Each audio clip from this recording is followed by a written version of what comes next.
नमस्कार दोस्तों, स्वागत है आपका जीके विद ढाल क्लासेस चैनल पर। यदि आप इस चैनल पर नए हो तो इसे सब्सक्राइब जरूर कर लीजिएगा, साथ में बेल आइकन को भी प्रेस कर लीजिएगा। ठीक है, हम पढ़ रहे थे मेवाड़ राज्य का इतिहास और मेवाड़ राज्य के इतिहास में हम महाराणा प्रताप की बात कर रहे थे। और महाराणा प्रताप जो अकबर के बीच में जो युद्ध होता है हल्दी घाटी का युद्ध, और हल्दी घाटी युद्ध में हमने पिछले वीडियो में जो बात कर ली थी, एक तो हल्दी घाटी युद्ध की बात कर ली थी। ठीक है, और हल्दी घाटी युद्ध के बाद में जो क्या दृश्य रहता है महाराणा प्रताप का, यानी क्या इतिहास रहता है महाराणा प्रताप का हल्दी घाटी युद्ध के बाद, तो उसकी बात करते हैं।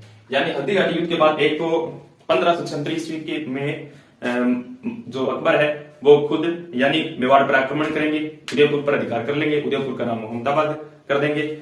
उसके बाद में अब जो हल्दी घाटी युद्ध के बाद में अकबर ने महाराणा प्रताप से अधीनता स्वीकार करवाने के लिए कौन कौन से सैन्य अभियान भेजे थे, उसमें हम एक तो पढ़ लिया था कि शाहबाज खां है। ठीक है, शाहबाज खां को महाराणा प्रताप के विरुद्ध यानी महाराणा प्रताप से अधीनता स्वीकार करवाने के लिए अकबर ने कितनी बार, 3 बार भेजा था। कब कब? एक तो 1577 और एक 1578 और एक 1579 में। ठीक है, ये 3 बार भेजा था। कहते हैं कि जो शाहबाज खां होता है इसने कुंभलगढ़ दुर्ग पर अधिकार कर दिया था। शाहबाज खां ने एक बार कुंभलगढ़ दुर्ग पर अधिकार कर लिया था। कब?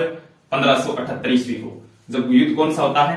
कुंभलगढ़ का युद्ध होता है। 1578 को कौन सा युद्ध होता है? कुंभलगढ़ का युद्ध, कुंभलगढ़ का युद्ध। ठीक है, इसमें कहते हैं कि जब 1577 ईस्वी को शाहबाज खां है ये आक्रमण करेंगे किस पर? केलवाड़ा पर। कुंभलगढ़ के पास है केलवाड़ा। ठीक है, इस केलवाड़ा पर अधिकार कर लेंगे तो अब महाराणा प्रताप है वो जो कुंभलगढ़ दुर्ग है वो किसको सौंप देंगे? कुंभलगढ़ दुर्ग है वो अपने मामा किसको? वीरभान सोनग्रा को। कुंभलगढ़ दुर्ग किसको? वीरभान सोनग्रा और किसको? सिंघल सुजा को सौंप जाएंगे। ठीक है, अब कहते हैं इधर की ओर जाते हैं ना, तो पहले ये आवरगढ़ में रुकते हैं। तो आवरगढ़ को अस्थायी राजधानी बनाया था किसने? महाराणा प्रताप ने। उसके बाद में कहते हैं कि चूलिया गांव में महाराणा प्रताप की किसके साथ मुलाकात होती है? चूलिया गांव में महाराणा प्रताप की भामाशाह के साथ मुलाकात होती है। भामाशाह जो पाली के होते हैं, भामाशाह ताराचंद के भाई होते हैं भामाशाह। ठीक है, इन भामाशाह के साथ मुलाकात होती है। तो भामाशाह ने क्या किया? अभी महाराणा प्रताप की सहायता की, कुछ 25 लाख रुपए दिए महाराणा प्रताप को, 25 लाख रुपए दिए। ठीक है, और इसके अलावा 20,000 स्वर्ण मुद्रा दी। ठीक है, 20,000 स्वर्ण मुद्रा दी, जिस कारण क्या कहते हैं भामाशाह को मेवाड़ का दानवीर राजा या फिर मेवाड़ का करण या फिर मेवाड़ का उद्धारक कहते हैं। किसने कहा था ये कर्नल जेम्स टोड ने कहा था। अब आज जो नेक्स्ट जो सैनिक अभियान देगा उनकी बात करेंगे। इतना हमने पढ़ लिया था पिछले वीडियो में। अब क्या रहता है कि महाराणा प्रताप को जब ये 25 लाख रुपए और 20,000 स्वर्ण मुद्रा दी गई थी ना भामाशाह के द्वारा, अब महाराणा प्रताप क्या करेंगे? एक सेना तैयार करेंगे। ठीक है, सेना तैयार करेंगे और छोटी सी सैनिक टुकड़ी होगी जिसमें सेना तैयार करने के बाद में और कुंभलगढ़ दुर्ग पर अधिकार कर लेते हैं वापिस। ठीक है, उसके बाद में कहते हैं कि जो मुगलों ने मेवाड़ में 36 मुगल चौकियां स्थापित कर रखी थी। किसने? अकबर ने मेवाड़ में कुल 36 मुगल चौकियां स्थापित कर रखी थी। ठीक है, कितनी चौकियां? 36 मुगल चौकियां स्थापित कर रखी थी। इसमें जो मुख्य मुगल चौकियां रहती है वो कौन कौन सी है? मुख्य की बात कर रहा हूं मैं। ठीक है, मुख्य की बात करूं तो एक तो है दिवेर है मुगल चौकी जो राजसमंद में। ठीक है, और एक चौकी रहती है देवल जो है डूंगरपुर में। कहां है? डूंगरपुर में। ठीक है, इसके अलावा देशुरी और देसुरी पाली के अंदर। और एक मुगल चौकी रहती है देवारी जो मुगल चौकी वो है कहां भी? देवारी उदयपुर। ठीक है, ये मुगल चौकियां रहती है। ठीक है, जो अकबर ने मेवाड़ में जो मुगल चौकियां स्थापित की थी। ठीक है, इसमें जो मुख्य मुगल चौकी थी वो थी कौन सी? यानी जो बड़ी मुगल चौकी थी वो थी दिवेर। कौन सी थी? दिवेर। देखो, दिवेर जो मुगल चौकी थी ना, इसका जो सूबेदार अकबर ने किसको नियुक्त कर रखा था? अपने चाचा सेरिमा सुल्तान खां को। सेरिमा सुल्तान खाकू, यानी यहाँ का जो सूबेदार यानी दिवेर जो मुख्य मुगल चौकी रहती है, दिवेर बड़ी मुगल चौकी रहती है, ठीक है। दिवेर पर जो सूबेदार जो था, यानी दिवेर का जो सूबेदार था वो शेरिमा सुल्तान खान का, ठीक है, शेरिमा सुल्तान खान था। और अब होता क्या है कि जब महाराणा प्रताप है वो अपनी सेना तैयार करता है, ठीक है, छोटी सी सेना तैयार करता है, ठीक है, और महाराणा प्रताप है वो दिवेर पर आक्रमण करेंगे, यानी सबसे पहले इस दिवेर मुगल चौकी पर आक्रमण करेंगे, ठीक है। दिवेर मुगल चौकी पर आक्रमण करेंगे ना, तो कहते हैं कि इनके जो महाराणा प्रताप के साथ कौन कौन होते हैं उनकी बात करते हैं। एक तो होता है महाराणा प्रताप के साथ उनका पुत्र होता है, महाराणा प्रताप के साथ कौन होते भी, महाराणा प्रताप, और इनके साथ होते इनका जो पुत्र होता है अमर सिंह फर्स्ट, इसके अलावा भामाशाह भी इनके साथ होते हैं अभी, ठीक है। ये क्या करते हैं, ये और इनके साथ सेना और होती है, ये क्या करते हैं, दिवेर पर आक्रमण करते हैं और दिवेर का युद्ध होता है, दिवेर का युद्ध होता है। दिवेर का युद्ध कब, अक्टूबर 1582 को, अक्टूबर 1582 ईस्वी को, अक्टूबर 1582 को कौन सा युद्ध, दिवेर का युद्ध होता है, ठीक है। इसमें कहते हैं कि दिवेर का जो युद्ध हुआ था वो किनकी के बीच में हुआ था, महाराणा प्रताप और अमर सिंह, ये दोनों मिलकर, यानी ये तीनों मिलकर भामाशाह शेरशाह सुल्तान खान पर आक्रमण करते हैं। यानी इन्होंने क्या किया, तीनों ने मिलकर शेरशाह सुल्तान खान को पराजित किया, यानी शेरशाह सुल्तान खान की हत्या कर दी थी। किसने, कहते हैं कि इसमें जो अमर सिंह होता है ना, ये अमर सिंह फर्स्ट, ये महाराणा प्रताप का पुत्र होता है अमर सिंह फर्स्ट। इसने अपने बालय से एक ही वार में शेरशाह सुल्तान खान के, यानी जो बालक था वो आर पार कर दिया था, घोड़े से ही तार पार कर दिया था, ठीक है। इतनी तीव्र गति से अमर सिंह ने इस शेरशाह सुल्तान खान को बाला मारा था। कहते हैं कि ये जो विजय रहती है महाराणा प्रताप के लंबे संघर्ष, यानी मुगलों से लंबे संघर्ष के बाद, यानी काफी लंबे संघर्ष के बाद ये एक बड़ी मतलब विजय रहती है, किसकी, महाराणा प्रताप की, ठीक है। यानी लंबे संघर्ष के बाद महाराणा प्रताप ने लंबे संघर्ष के बाद बड़ी मुगलों के विरुद्ध विजय प्राप्त की थी। अब क्या होता है, महाराणा प्रताप का है वो गौरव बढ़ जाता है, ठीक है। महाराणा प्रताप का गौरव बढ़ जाता है, तो इसमें जो कर्नल जेम्स टोड है वो इस दिवेर के युद्ध को क्या नाम देते हैं, इस दिवेर के युद्ध को मेवाड़ का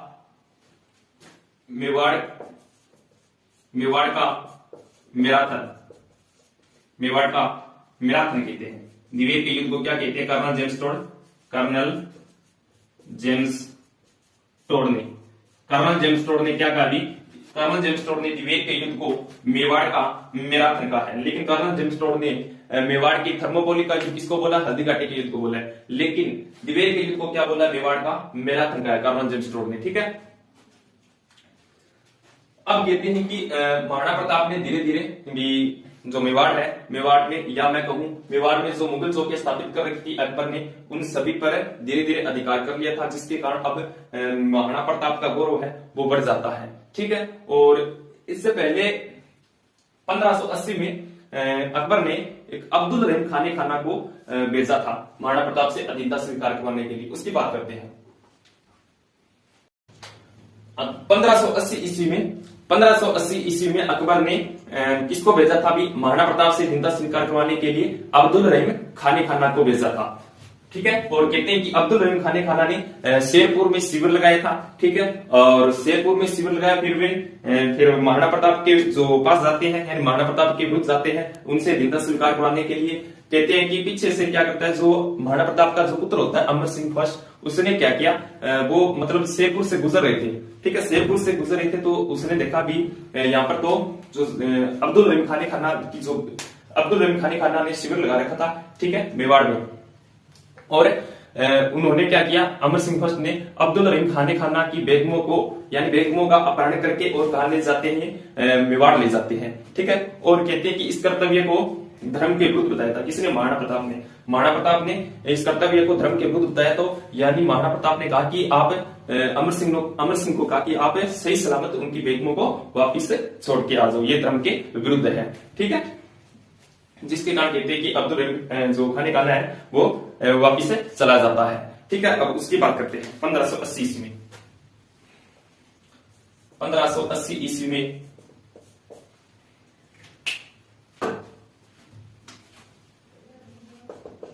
अकबर द्वारा अब्दुल रहीम खाना को प्रताप से अधीनता स्वीकार करवाने के लिए मेवाड़ भेजा। ठीक है, अब्दुल रहीम ने शेरपुर में शिविर लगाया। ठीक है, शेरपुर में शिविर लगाया था। ठीक है, शेरपुर में शिविर लगाया। आप कहते हैं कि जब ये महाराणा प्रताप के विरुद्ध जाते हैं तो पीछे से कहते हैं कि अमर सिंह फर्स्ट ने अब्दुल रहीम खाना की बेगमों को बंदी बना लिया था। भी अमर सिंह फर्स्ट ने अब्दुल रहीम खाना की बेगमों का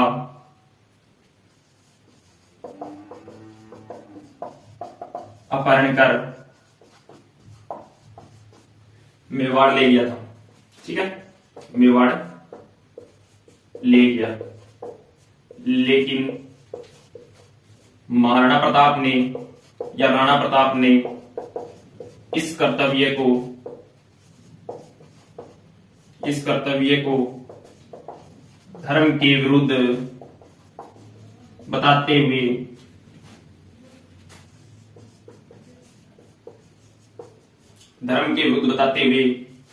उनकी यानी अब्दुल रहीम खाना की उनकी बेगमों को सही सलामत वापिस छोड़ने को कहा। किसने कहा? भी महाराणा प्रताप ने। ठीक है, यानी अब्दुल रहीम खाना की बेगमों को सही सलामत वापिस छोड़ने को कहा था। फिर कहते हैं अमर सिंह फर्स्ट वो वापिस उनको सही सलामत छोड़ जाता है। ठीक है, फिर अकबर जो होता है वो अब्दुल रहीम खाना को वापिस बुला लेता है और फिर अकबर कहता है कि लुगाई तो समय को नहीं है, महाराणा प्रताप ना और सुमन सिंह ये अगर वापिस बुला ले। ठीक है, अब मतलब अब्दुल रहीम खाना होता है ना, ये भी महाराणा प्रताप से जिंदा स्वीकार नहीं करा पाता है।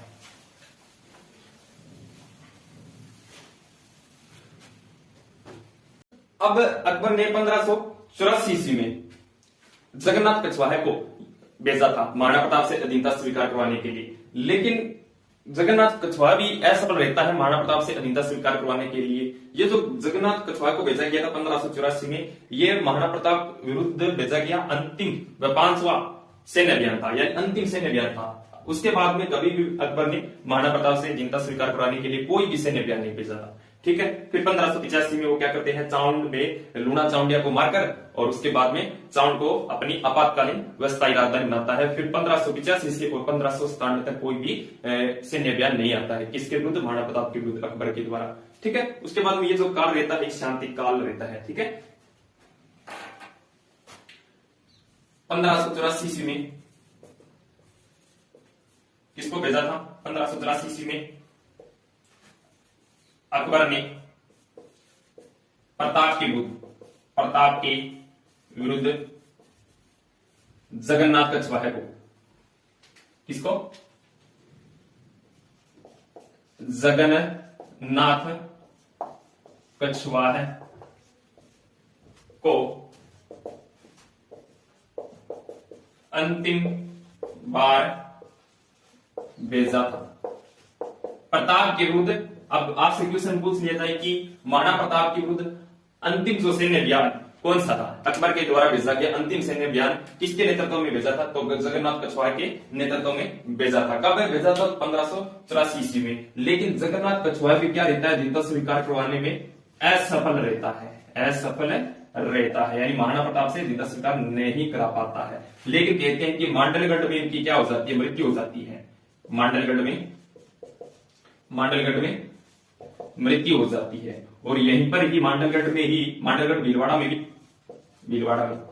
और मांडलगढ़ में ही कहते हैं कि जगन्नाथ कछवार की क्या बनी हुई है, छतरी बनी हुई है, छतरी बनी हुई है। ठीक है, अब कहते हैं कि महाराणा प्रताप के विरुद्ध अकबर के द्वारा कोई भी सैन्य अभियान नहीं भेजा गया था 1584, यानी जगन्नाथ कछवार के बाद कोई भी सैन्य अभियान नहीं भेजा था अकबर ने। अब कहते हैं कि 1585 ईस्वी में क्या किया था महाराणा प्रताप ने, लूणा चाउंडिया को मारकर, लूणा चाउंडिया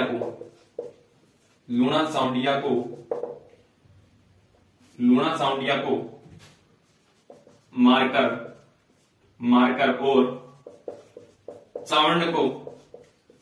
चावंड को अपनी आपातकालीन वह स्थायी राजधानी बना लेते हैं। कौन? महाराणा प्रताप ने 1585 ईस्वी में लूणा चाउंडिया को मारकर और चावंड को अपनी आपातकालीन व स्थायी राजधानी बनाई। स्थायी राजधानी किसको बनाई थी? महाराणा प्रताप ने चावंड को बनाई थी। महाराणा प्रताप की अब कितनी राजधानी रहती है? एक तो कुंभलगढ़, इससे पहले गोगुंदा जो महाराणा उदय सिंह ने बनाई थी, उदयपुर और गोगुंदा। उसके बाद में महाराणा प्रताप की जो राजधानी रहती है, एक तो कुंभलगढ़ रहती है, एक चावंड रहती है, एक जो अस्थायी राजधानी आवरगढ़ भी रहती है। ठीक है, ये कुछ राजधानियां थी। इसके अलावा चावंड में और क्या कुछ करवाया था अभी? चावंड में चामुंडा माता का मंदिर बनवाया था महाराणा प्रताप ने, चामुंडा माता का मंदिर बनवाया। चावंड उदयपुर में भी, चावंड कहां है? उदयपुर में। ठीक है, चावंड उदयपुर में है। 1585 ईस्वी में महाराणा प्रताप ने लूणा चाउंडिया को मारकर और चावंड को अपनी क्या बनाई? स्थायी राजधानी या आपातकालीन राजधानी बनाई। चावंड में ही चामुंडा माता के मंदिर का निर्माण करवाया। ठीक है, चामुंडा माता के मंदिर का निर्माण हुआ और ये चामुंडा नदी के किनारे हुई, चामुंडा नदी के किनारे है। ठीक है, और चावंड चित्र शैली की जो शुरुआत है महाराणा प्रताप के समय हुई थी। चावंड चित्र शैली की शुरुआत, चावंड चित्र शैली की शुरुआत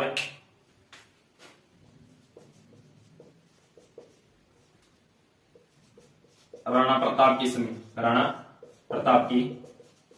समय हुई थी। यानी चावंड चित्र शैली की शुरुआत वो महाराणा प्रताप के समय हुई थी। और चावंड चित्र शैली का प्रसिद्ध चित्रकार पूछे तो, यानी प्रसिद्ध चित्रकार, चावंड चित्र शैली का जो प्रसिद्ध चित्रकार है वो नासिरुद्दीन है। कौन है? नासिरुद्दीन। चावंड चित्र शैली का प्रसिद्ध चित्रकार है नासिरुद्दीन। और इसी चावंड में यानी महाराणा प्रताप का जो अंतिम समय बीता था, ठीक है, महाराणा प्रताप ने कहते हैं कि एक तो चित्तौड़गढ़ और एक मांडलगढ़ को छोड़कर और सभी मेवाड़ के जो साम्राज्य थे उन पर अधिकार कर लिए थे। ठीक है, मेवाड़ के सभी गांवों पर अधिकार कर लिए थे, लेकिन चावंड और चित्तौड़गढ़ और मांडलगढ़ को छोड़कर। और चावंड में ही महाराणा प्रताप का अंतिम समय बीता था और यहीं पर चावंड में ही महाराणा प्रताप की 19 जनवरी 1597 ईस्वी को क्या हो जाती है? मृत्यु हो जाती है। ठीक है,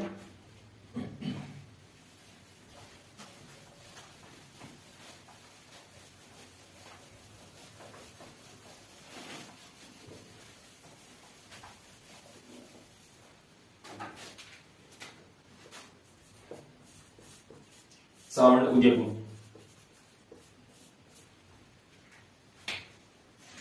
कहते हैं कि 19 जनवरी 1597 ईस्वी को महाराणा प्रताप की मृत्यु हो जाती है। यानी 19 जनवरी 1597 को महाराणा प्रताप की मृत्यु हो जाती है और महाराणा प्रताप का अंतिम संस्कार कहां किया गया था? बारडोली उदयपुर में किया गया था। ठीक है, यदि आपसे पूछे कि महाराणा प्रताप की छतरी कहां है, तो महाराणा प्रताप की छतरी है वो बारडोली उदयपुर में बनी हुई है, केजड़ बांध के किनारे बनी हुई है। 8 खंभों की छतरी बनी हुई है, जो किसने बनाई थी? महाराणा अमर सिंह फर्स्ट ने बनाई थी, यानी इनके पुत्र ने। ठीक है, महाराणा प्रताप के पुत्र ने।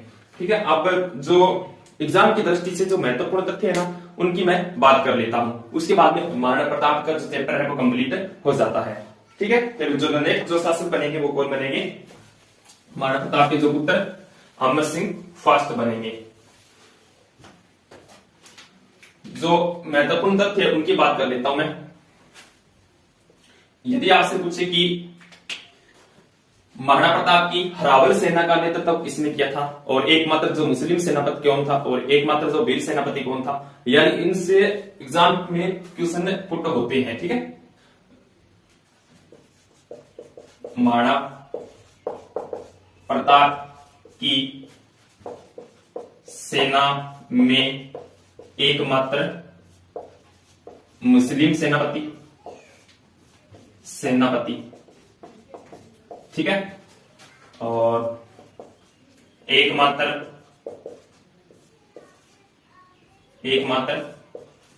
वीर सेनापति। महाराणा प्रताप की सेना पूछ रहा हूं, हल्दी घाटी के युद्ध में जो सेना थी उनकी बात कर रहा हूं। राणा प्रताप की हरावल सेना, यानी आगे का जो भाग होता है उसकी बात कर रहा हूं।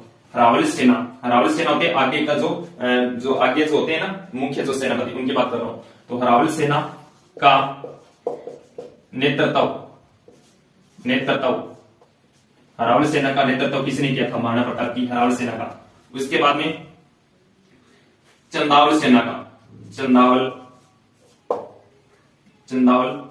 सेना, यानी जो सेना का जो पीछे का जो भाग होते हैं, पीछे का भाग, सेना का नेतृत्व किसने किया था। और मध्य भाग में कौन थे। तो महाराणा प्रताप की सेना में एकमात्र मुस्लिम सेनापति पूछे तो कौन थे भी, हाकिम खां सूरी, एकमात्र मुस्लिम सेनापति हाकिम खां सूरी थे। और एकमात्र वीर सेनापति कौन थे, राणा कुंजा, ठीक है। और राणा प्रताप की हरावल सेना का नेतृत्व कौन कर रहा था भी, हरावल सेना का जो नेतृत्व हाकिम खां सूरी कर रहे थे, ठीक है। और चंदावल सेना का नेतृत्व कौन कर रहे थे, तो चंदावल सेना का नेतृत्व राणा कुंजा, इसके अलावा राणा कुंजा और चारण जैसा, ठीक है, जयमल मेहता, इसके अलावा और कौन थे भी, गोपीनाथ, ये महाराणा प्रताप की चंदावल सेना का नेतृत्व कर रहे थे। अब मध्य भाग में कौन थे भी, मध्य भाग में खुद महाराणा प्रताप थे, मध्य भाग में कौन थे भी, राणा प्रताप थे।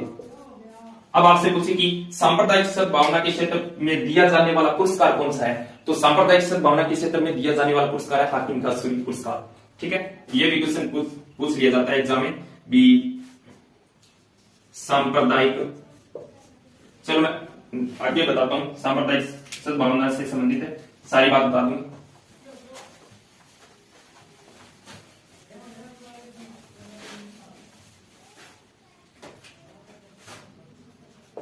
सांप्रदायिक सद्भावना के क्षेत्र में दिया जाने वाला पुरस्कार पूछे तो हाकिम खां सूरी पुरस्कार, यानी हाकिम खां सूरी पुरस्कार दिया जाता है। फिर आपसे पूछे कि सांप्रदायिक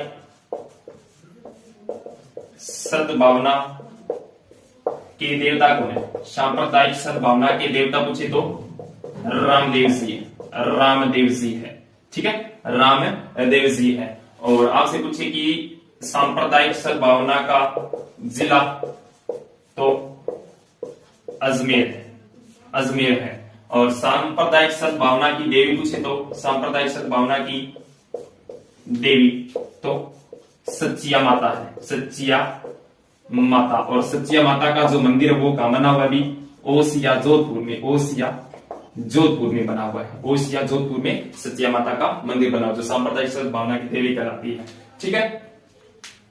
अब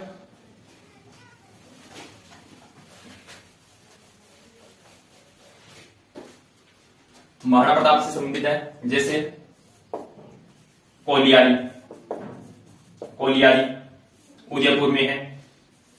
केलवाड़ा राजमंद में है। उसके बाद बल्लीचा, बल्लीचा जो उदयपुर में है। और बारडोली, बारडोली जो उदयपुर में है, उदयपुर में है। इसके अलावा मांडलगढ़, मांडलगढ़ जो भीलवाड़ा में है, भीलवाड़ा में है। और खमनौर, खमनौर जो राजसमंद में है। तो इनकी बात करते हैं। पहले कोलियारी, यानी कोलियारी में क्या रहता थी?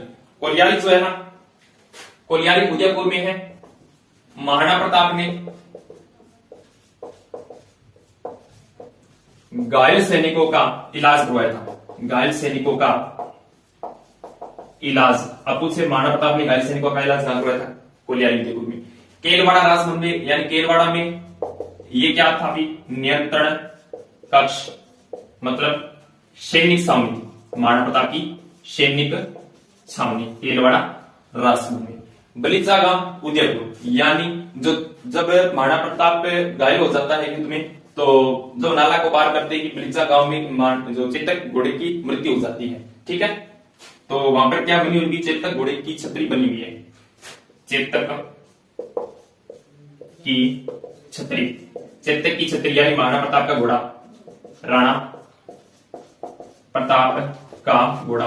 आपसे पूछे महाराणा प्रताप के घोड़े का क्या नाम था? तो चेतक, न कि राम प्रसाद। राम प्रसाद हाथी का नाम था और चेतक जो था वो महाराणा प्रताप का घोड़ा था, जिसकी छतरी कहां बनी हुई है? बलीचा गांव उदयपुर में। बारडोली उदयपुर में राणा प्रताप की छतरी बनी हुई है। कितने खंभों की बनी हुई है? तो 8 खंभों की बनी हुई है। ठीक है, 8 खंभों की छतरी बनी हुई है। ठीक है, बारडोली उदयपुर में। और इसके अलावा ये जो महाराणा प्रताप की छतरी है, 8 खंभों की छतरी है, किस बांध के किनारे है? तो पेजर बांध के किनारे, पेजर बांध के किनारे, पेजर बांध के किनारे 8 खंभों की छतरी बनी हुई है। किसने बनाई थी? तो अमर सिंह ने। निर्माता पूछे तो, निर्माता पूछे तो अमर सिंह फर्स्ट ने बनाई थी। ठीक है, मांडलगढ़ भीलवाड़ा जगन्नाथ कछवाहा की छतरी, किसकी? जगन्नाथ कछवाहा की छतरी। जो अंतिम अभियान लेकर आया था ना महाराणा प्रताप के विरुद्ध, कौन? जगन्नाथ कछवाहा। तो इनकी मृत्यु मांडलगढ़ में हो जाती है, बड़ी इनकी छतरी बनी हुई है। खमनौर राजमंद, हाकिम खा सूरी, हाकिम खा सूरी का मकबरा। हाकिम खा सूरी का मकबरा पूछे ना, तो खमनौर राजमंद में बना हुआ है। यानी हाकिम खा सूरी का मकबरा कहां बना हुआ है? खमनौर राजमंद में बना हुआ है। अब आपसे पूछे कि खमनौर राजमंद में हाकिम खा सूरी का मकबरा बना हुआ है, और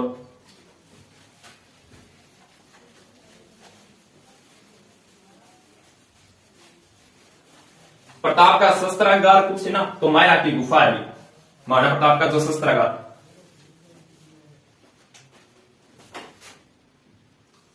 मायरा की गुफा, मायरा की गुफा। राणा प्रताप का शस्त्रागार, शस्त्रागार। ठीक है, महाराणा प्रताप का शस्त्रागार मायरा की गुफा में। और आवरगढ़, एक तो आवरगढ़ और एक चावंड, दोनों का भी उदयपुर में है।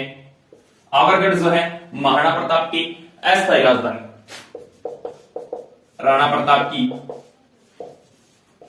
अस्थायी राजधानी। ठीक है, और आपातकालीन राजधानी पूछे तो आपातकालीन राजधानी तो चावंड है। चावंड जो उदयपुर है, राणा प्रताप की स्थायी राजधानी, स्थायी व आपातकालीन राजधानी। इसके अलावा कुंभलगढ़ भी, ये भी महाराणा प्रताप की राजधानी रहता है। कौन सी? कुंभलगढ़। एक राजधानी पूछे तो कुंभलगढ़, कुंभलगढ़ महाराणा प्रताप की राजधानी कुंभलगढ़। ठीक है, अब पूछे आपसे कि महाराणा प्रताप का जो दरबारी कवि था वो कौन था, उनकी बात करते हैं। राणा प्रताप का दरबारी कवि, तो राणा प्रताप का जो दरबारी कवि था वो कौन था भी? चक्रपाणि मिश्र, चक्रपाणि मिश्र। ठीक है, ये चक्रपाणि मिश्र दरबारी कवि रहता है। और चक्रपाणि मिश्र की जो कुछ पुस्तकें हैं वो कौन कौन सी है, ग्रंथ जो कौन कौन से रहते हैं चक्रपाणि मिश्र के।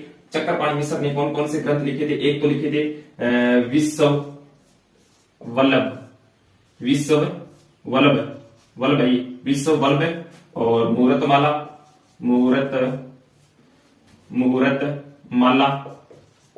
और राज्याभिषेक पद्धति।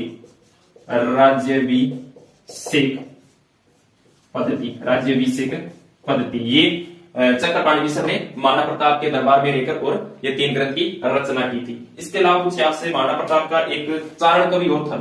चारण कवि कौन कौन थे उनकी बात कर लेते हैं। राणा प्रताप के चारण कवि कौन थे भी? महाराणा प्रताप के चारण कवि पूछे तो रामा शांडू और माला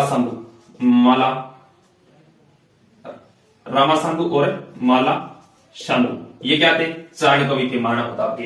ठीक है, और हेमरतन सूरी जो था ये भी महाराणा प्रताप का दरबारी कवि था, जिसने 1595 ईस्वी में पद्मिनी चौपाई या गोरा बादल की चौपाई की ग्रंथ की रचना की थी हेमरतन सूरी ने। हेमरतन सूरी भी महाराणा प्रताप तो दरबारी कवि है। ठीक है, हेमरतन सूरी ने इसने कौन सा ग्रंथ लिखा था? गोरा बादल चौपाई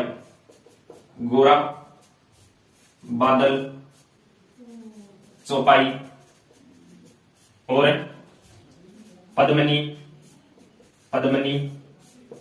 चौपाई ग्रंथ की रचना की थी। ठीक है, इसके नेतृत्व में ये जो ताराचंद जो था भामाशाह का भाई, इसके नेतृत्व में हेमरतन सूरी ने गोरा बादल की चौपाई या फिर पद्मिनी चौपाई की ग्रंथ की रचना की थी। किसने? हेमरतन सूरी ने। और 19 जनवरी 1597 को महाराणा प्रताप की मृत्यु हो जाती है। ठीक है, अब जो नेक्स्ट जो शासक बनेंगे वो कौन बनेंगे? महाराणा अमर सिंह फर्स्ट बनेंगे। तो उनकी बात नेक्स्ट वीडियो में कर लेंगे।